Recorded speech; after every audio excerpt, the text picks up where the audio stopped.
Ya ndị Igbo ekene m unu. Ụtụtụ ọma nọ, efifie ọma, uhuruchi ọma site na ebe onye si were egere ife onyonyo m. A sị na ọ ga-adịrị nwoke mma dịrị nwaanyị mma. Ọ ga-adịrị Okeke mma dịrị Okoye, dịrị mgbe ahụ na mma dịrị mgbe oye. Ebe onye si ahịa na-anọ ụbọchị na-anọ, anyị nwa bụ ndị Igbo ji wee biri Eke, Oye, Afọ na Nkwọ ya ewetara anyị ife ọma. Ụmụnne m, asị m biko gere m ntị n'onu n'okwu a. Unu n'anya, taata bụ ụbọchị ụka. Asị m ndị na-eje ụka jisi n'ike, ndị a na-akwa na-eje ụka gbado n'anya, mana ife anyị nọ bụ ikwu amara ibe ezi ya. Ife anyị bịara ka anyị kọwara ndị be anyị. So unu n'anya ife ozi ntere, ana m ajụ, what is the matter? Ọ gị na-ese oge niile n'iru akwụkwọ, sọ ndị Igbo ka a na-aya n'iru akwụkwọ. A ga-agbafuru anyị nwa bụ ndị Igbo n'iru akwụkwọ? Mana eziokwu kwesịrị ka ekwue ya mgbe ọ dị, maka na okwu ọbụla a na-ene anya were ata eze were ekwu, ma na okwu aha na o nwere ife dị ebe ahụ. So tupu m agawa n'iru n'okwu a m chọrọ ikwu, achọrọ m biko ịbata ka ị gbasara m ozi a, maka ụmụ nwanne anyị ndị ya afọ ozi a na-emecha n'ikpeazụ.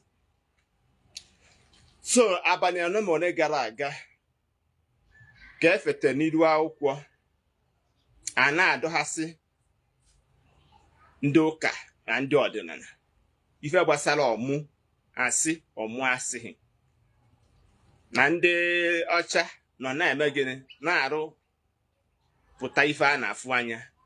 Anyị bịa n'iru akwụkwọ na-akọ ndị ụka na anyị, ndị ọdịnala na anyị. So ndị abalị one ma onye gara aga, unu furu pisho onye ọcha ntinye n'ife ozi a. Pisho niile ntinyere mma akọwachafa niile n'ofu n'ofu. Onye ọcha nọ be ya wee na-demonstrate the importance of Igbo culture.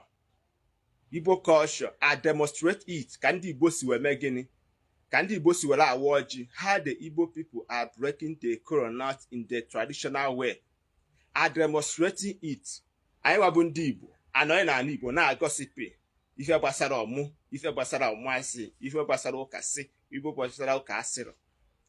In as much as that na onye ọcha ji anọ na be ya na-demonstrate the importances of the Igbo culture, and yet you that inside the Igbos don't know the value of your culture and your tradition, you say you are what to be called an Igbo man.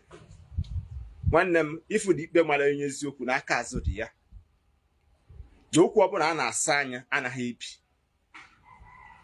Onye ọcha nọ jee na vidio ndị mmadụ, unu ga-afụ onye ọcha na ka o si were eme gịnị, ka o si were demonstrate ka ndị Igbo si were awa ọjị. Onye ka m ji wee gwavue gị si gị na otego ndị Igbo nọ wee biribu the science of the old. Nkwuchi anya bụ ife ọtụtụ ndị mmadụ anaghị aghọta. Ịma the importances of your culture dịka onye Igbo, maka na ị na-efeta ọ dịzie ka ọ dị common. Ọ dịghị common ifeta ụla ifu na ya bụ ife na ọ dị common. Mana ndị ọcha mana ndị Igbo nwere potentials, ha nwere value, ha nwere dignity, ha nwere respect, ha nwere culture.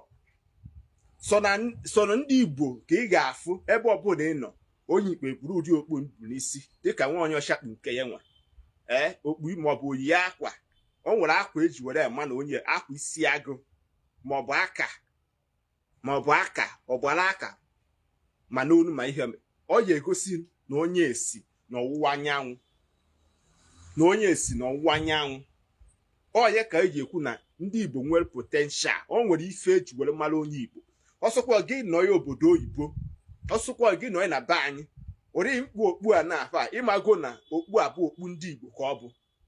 Onye dịdị ịgwazi na onye abụ onye Igbo na onye abụghị onye Igbo. Onye Hausa kpuru nke ya maọbụ onye Fulani kpuru nke ya, ị na-afụ ka okpu ndị Fulani na-adị, onye Yoruba ekpuru nke ya ị na-afụ ka okpu onye Yoruba na-adị, ndị Ijọ ekpuru nke fe unu na-afụ ka ọ na-adị. Unu nọ ebe a na-edemonstrate na ọmụ abụghị. So maka ndị si na ndị Igbo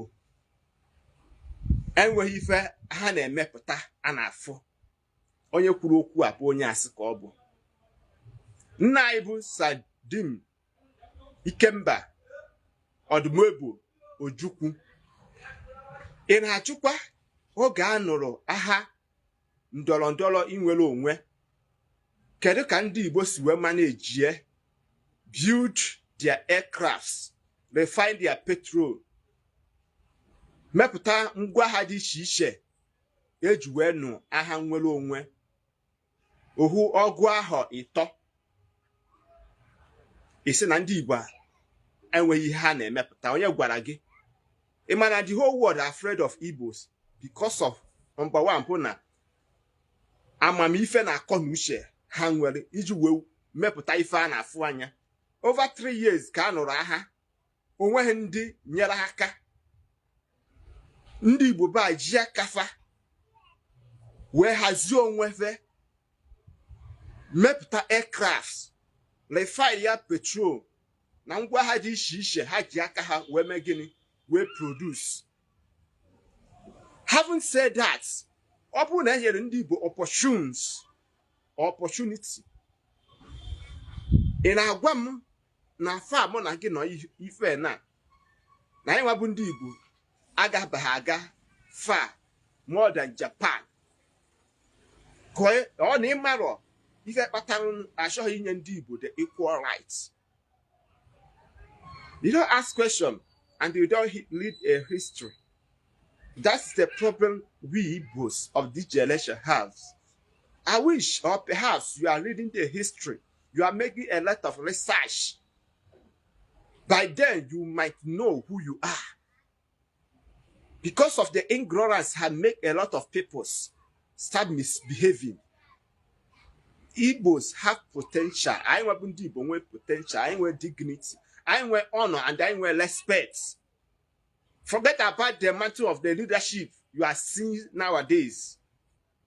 Onye kwuru ọtọ obutu nwanne ya, so gị bụ eze, so gị ga-abụ ọtọ.